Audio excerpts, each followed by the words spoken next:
Assalamualaikum warahmatullahi wabarakatuh. Bismillahirrahmanirrahim. Walhamdulillah. Wassalatu wassalamu ala rasulillah Sayyidina Muhammad ibn Abdullah wa alihi wa sahbihi wa mawala. La hawla wa la quwwata illa billah, amma ba'du. Para pemirsa, Assalamualaikum Nusantara. Dimanapun Anda berada, mudah-mudahan pagi hari ini menjadi pagi sebagaimana dalam doa Nabi kita Muhammad sallallahu alaihi wasallam. Allahumma barik li ummati fi bukuriha. Ya Allah, berikanlah keberkahan kepada umatku di pagi hari. Mudah-mudahan di pagi hari ini kita termasuk orang yang mendapatkan doa dalam doa Nabi kita Muhammad sallallahu alaihi wasallam. Pemirsa, pada kesempatan ini saya ingin menyampaikan satu kisah nyata, tetapi nanti kisah nyata itu akan kita ambil sebuah pelajaran yang sangat luar biasa. Ada seorang nenek yang memiliki anak banyak. Tetapi si nenek ini ketika sakratul maut tidak juga dipanggil oleh Allah Subhanahu wa taala. Sehari, 2 hari, 3 hari tidak meninggal, maka ada usulan dari anaknya yang lain untuk dibacakan Al-Quran. Ya, maklumlah pada masyarakat yang tidak mengerti secara jelas, ya, memang ada hadis yang mengatakan Iqra'u Yasin ala mautakum. Bacakanlah surah Yasin pada mayit-mayit kalian. Hadis ini oleh beberapa ulama, Al-Albani dan yang lainnya mengatakan hadis ini dhaif. Walaupun ulama-ulama lain ada yang mengatakan ini berdasarkan kajian ini dianggapnya istihsan. Sesuatu yang dianggap baik ya ketika orang sakratul maut dibacakan surah Yasin. Yang jadi masalah bukan persoalan hadis ini sahih atau dhaifnya. Permintaan dari salah seorang mereka untuk ibunya dibacakan surah Yasin ternyata oleh kakaknya yang laki-laki ini tidak dipenuhinya. Ya, jadi dia berbicara bagaimana ingin mendapatkan harta, ingin menguasai harta, tetapi disuruh membaca surah Yasin, membacakan Al-Quran, dia tidak bisa. Nah, apa yang terjadi? Ternyata anak ini pergi ke pasar, kemudian dia beli Walkman. Ya, ibunya yang sakratul maut itu dipasanginya ya Walkman, kemudian disetelkannya kaset. Maka surah Yasin terdengar ya, tetapi yang baca bukan anaknya. Kasus ini bisa jadi terjadi oleh kita atau di lingkungan kita yang semacam ini. Nah, apa yang menarik dari kajian kita ini ya, bahwa punya anak banyak ini ternyata tidak bisa baca Quran. Ya, anak ini ternyata tidak bisa memberikan sebuah hadiah walaupun cuma sekedar membacakan Al-Quran. Nah, padahal kita mengetahui Bapak-bapak, ya, ibu-ibu dan para pemirsa dimanapun Anda berada, kasus membacakan Al-Quran dengan menggunakan kaset ini ternyata sudah menjadi meluas. Mau sholat Jumat jam 11 di masjid-masjid terdengar suara Al-Quran, tapi yang membaca bukannya manusia, yang baca kaset.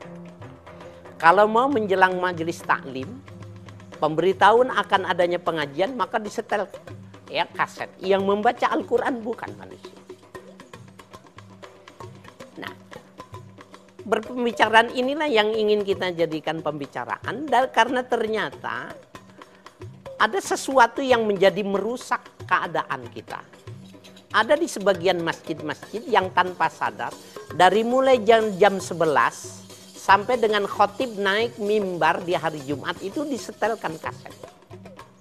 Apakah ini bermanfaat? Padahal orang datang mau sholat Jumat sebenarnya dia mau ibadah. Maka dia sholat terganggu, dia mau zikir terganggu, dia mau mengadakan ya satu tafakur juga terganggu. Nah, yang ingin saya katakan, ada perbuatan yang kelihatannya ibadah, tetapi sesungguhnya dia sedang melakukan sebuah kesalahan. Kalau memang cuma sekedar isyarat, membacakan Al-Quran dijadikan isyarat mau sholat Jumat, diingatkan ada majlis lain, bisa jadi kalau cuma ala kadarnya, no problem, tidak ada masalah. Tetapi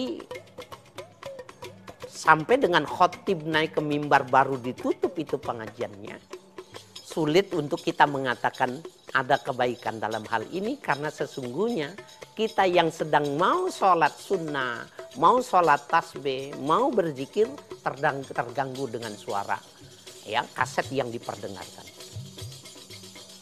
Yang kedua, sering kita mendengar saking terbiasanya orang menggunakan kaset ini, padahal tidak seberapa jamaah yang hadir. Sholat zuhur, sholat asar pun menggunakan suara speaker yang luar biasa. Padahal cuma komando sholat saja, Allahu Akbar, sami Allahu liman hamidah, Allahu Akbar, tapi dengan suara yang keras. Apakah ada manfaatnya dengan yang semacam ini? Yang ketiga, dan ini yang sering kali terjadi, ya para pemirsa. Kalau malam takbiran kita masih saja mendengar ada orang yang membaca takbir sepanjang malam.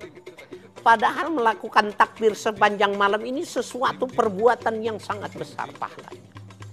Menghidupkan Lailatul Id, ya, bagian dari sesuatu yang sangat dipuji.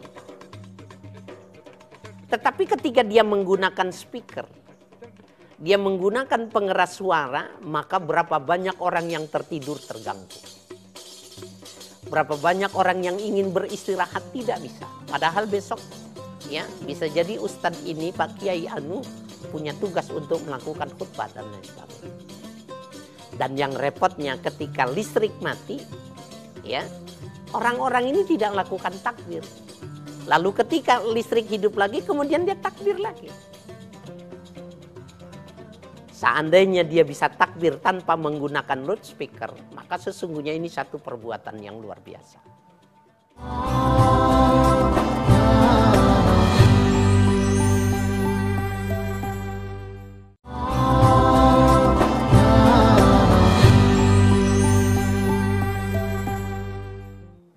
Para pemirsa dimanapun Anda berada, mari kita lihat bagaimanakah ya Nabi memberikan sebuah arahan tentang hal yang semacam ini. Jangan sampai dengan kita alasan beribadah tetapi sesungguhnya kita melakukan kesalahan. Pernah suatu ketika Nabi sedang bermunajat di dalam ya di masjid yang beliau biasa beriktikaf di dalamnya. Lalu ternyata di antara para sahabat ada yang membaca Al-Quran dengan yang suara yang keras. Ya, sahabat membaca suara dengan yang keras, dengan bersuara. Sementara Nabi tidak bersuara karena sedang tafakur, sedang ya iktikaf, sedang melakukan ya ibadah dengan cara yang dilakukan oleh Nabi. Maka pada saat itu, ketika Nabi merasa terganggu dengan orang yang membaca Al-Quran, Rasulullah Shallallahu Alaihi Wasallam dalam sebuah hadis yang sahih dikatakan, Ya ayuhan nas, kullukum yunaji rabbah. Hai manusia, sesungguhnya kalian sedang bermunajat kepada Tuhan kalian. Jadi orang yang melakukan ibadah itu adalah orang yang sedang bermunajat kepada Tuhannya. Terlebih di waktu malam. Jadi ketika dia bermunajat, ketika dia beraudiensi dengan Tuhan itu, maka seyogianya tidak dengan suara yang keras. Fala yajhar ba'dukum ala ba'din fil qira'ah. Maka janganlah kalian mengeraskan bacaan di dalam Al-Quran ya terhadap orang lain yang tidak membacanya. Fala yajhar. Nah, padahal orang ini membaca Al-Quran. Tetapi karena membaca Al-Qurannya mengganggu, tidak boleh. Lalu bagaimana kalau yang mengganggu itu kaset? Yang jelas-jelas baca Quran saja tidak boleh mengganggu orang. Bagaimana dengan kaset? Bagaimana orang yang memang jelas-jelas datang ke sholat Jumat itu pengen ibadah? Cuma jamaah tidak enak, sungkan untuk melakukan teguran kepada pengurus masjid.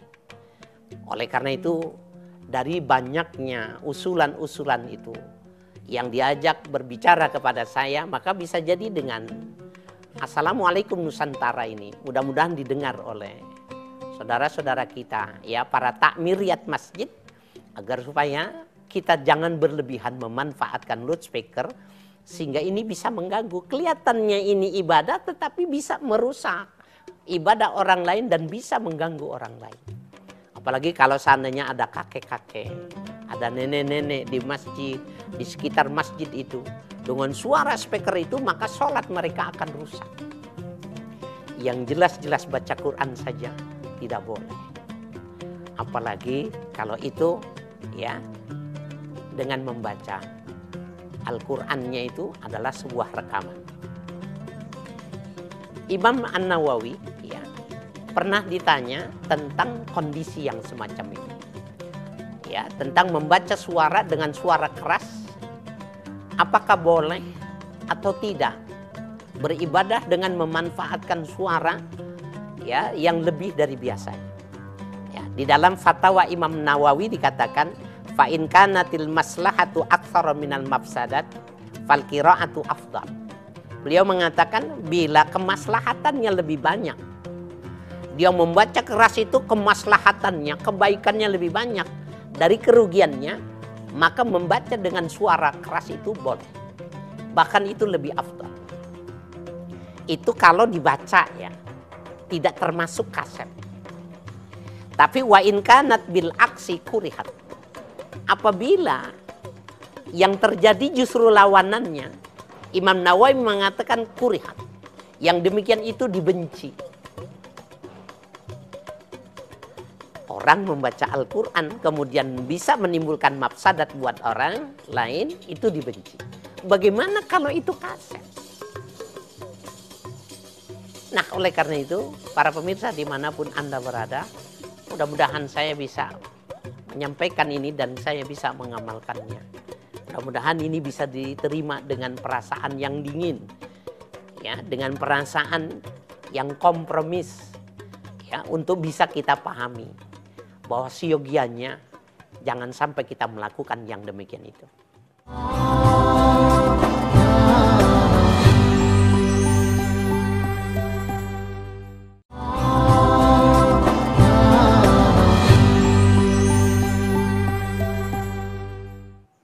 Yang kedua, di luar persoalan pemahaman kita tentang sesama orang muslim yang demikian ini, ada yang setuju dan ada yang tidak setuju, ada yang terganggu dan ada yang tidak terganggu. Bagaimana dengan orang yang non muslim?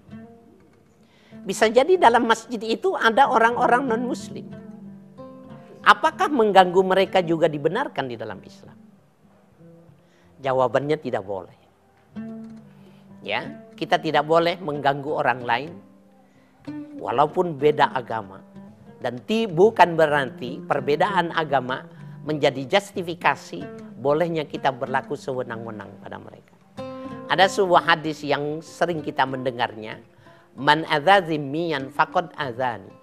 Barang siapa yang menyakiti orang-orang non muslim, yang kafir-kafir zimmi, maka sesungguhnya dia menyakiti aku. Nabi Muhammad memberikan sebuah jaminan bahwa orang-orang non-muslim, tetapi mereka itu kaum zimmi, orang-orang yang bisa hidup bersama, hidup damai, dia tidak boleh disakitinya.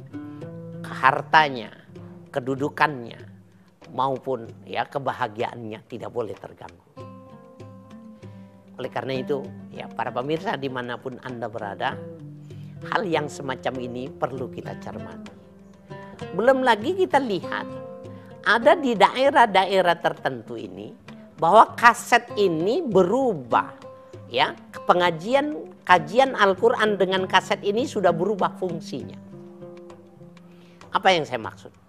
Ada satu daerah, ya, ada satu daerah yang dulu saya pernah tinggal di daerah itu ketika saya masih kuliah kala itu.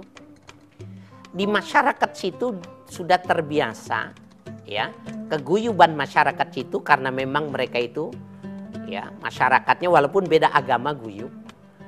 apabila ada yang meninggal itu, maka pihak desa itu meminjamkan seperangkat pengeras suara. Ya, waktu itu belum seperti sekarang dengan menggunakan aki. Maka speaker, amplifier, kemudian kaset, aki sudah disiapkan. Jadi apabila bukan waktu sholat, bukan hari Jumat, bukan waktu pengajian, ada suara Al-Quran, itu berarti ada orang yang meninggal. Para pemirsa dimanapun Anda berada, ini memberikan sebuah pemahaman bahwa Al-Quran menjadi alat pemberitahu ada orang meninggal. Ya, apabila terdengar suara azan bukan waktu Jumat, bukannya waktu sholat, bukan waktu pengajian, berarti ada yang meninggal dunia.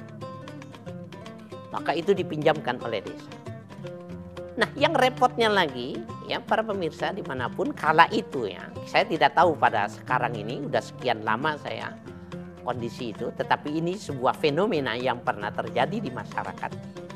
Ketika yang meninggal itu non-muslim, dan dia bagian dari sebuah kemasyarakatan itu, maka dipinjamkan juga peralatan itu. Sudah berjauh lagi fungsinya Al-Quran ini dengan kaset ini. Jadi benar-benar bukan menjadi kajian, bukan menjadi pembacaan kitab suci, tetapi Al-Quran dalam kaset ini hanya pemberitahuan ada orang yang meninggal.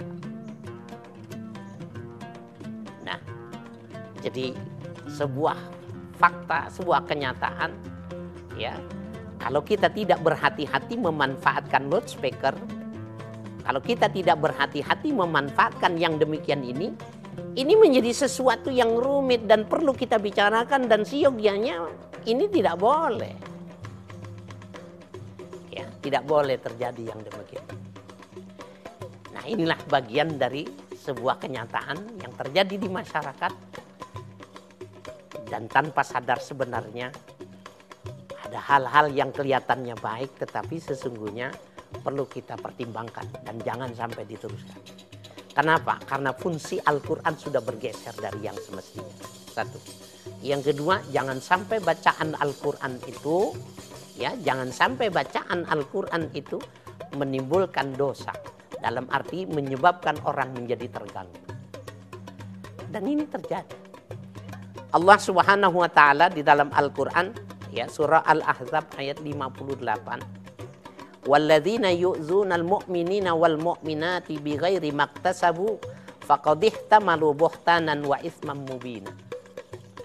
Ya, dan orang-orang yang menyakiti orang-orang mukmin laki-laki dan orang-orang mukmin perempuan dengan sebab perbuatan yang mereka tidak lakukan, maka sesungguhnya orang yang memberikan itu, yang melakukan itu, ya, yang demikian itu faqad ihtamalu buhtanan wa itsman mubina. Orang itu akan menanggung, ya, kedustaan yang besar, ya, dan dia mendapatkan jelas-jelas mendapatkan dosa yang nyata. Nah, para pemirsa dimanapun Anda berada, walaupun kelihatannya ringan kita membicarakan yang biasa terjadi, tetapi jangan berharap yang terjadi ini, ya, kalau kita tidak perhatikan, lama-kelamaan dosa kita akan bertambah. Ayo, ya, para takmir masjid, pengurus musola, pemimpin majlis taklim, manfaatkan speaker, ya, berdasarkan yang diatur oleh, ya, para ulama, ya, oleh Majelis Ulama Indonesia.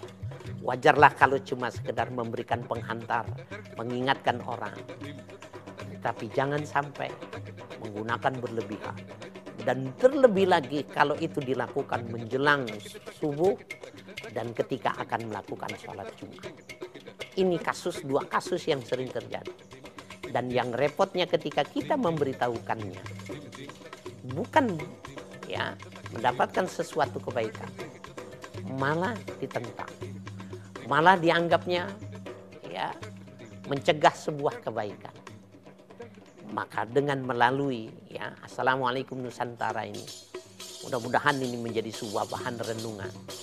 Apapun saja yang kita anggap itu ibadah, bila menimbulkan, ya, efek yang tidak bagus bagi orang lain, menyakiti orang lain, maka sesungguhnya bisa jadi kita mendapatkan pahala dari ibadah yang kita lakukan, Tapi jangan lupa kita mendapatkan dosa dari perbuatan yang kita lakukan yang karena menimbulkan ketidaknikmatan, ketergangguan yang dirasakan oleh orang lain. Mudah-mudahan evaluasi ini menjadi sebuah evaluasi yang penuh dengan kedamaian, kecermatan, bahwa hal-hal yang semacam ini bisa terjadi, sering terjadi, atau kita pernah melakukannya. Maka mudah-mudahan dengan kesadaran yang utuh, kesadaran untuk menggairahkan orang beribadah, tidak menimbulkan kerusakan dan tidak menimbulkan gangguan kepada orang lain, bermanfaat buat saya, bermanfaat para pemirsa dimanapun Anda berada, sehingga kita benar-benar hanya mendapatkan pahala tanpa mendapatkan dosa. Mudah-mudahan ada manfaatnya. Kita akan ketemu lagi pada kesempatan yang akan datang. Wassalamualaikum warahmatullahi wabarakatuh.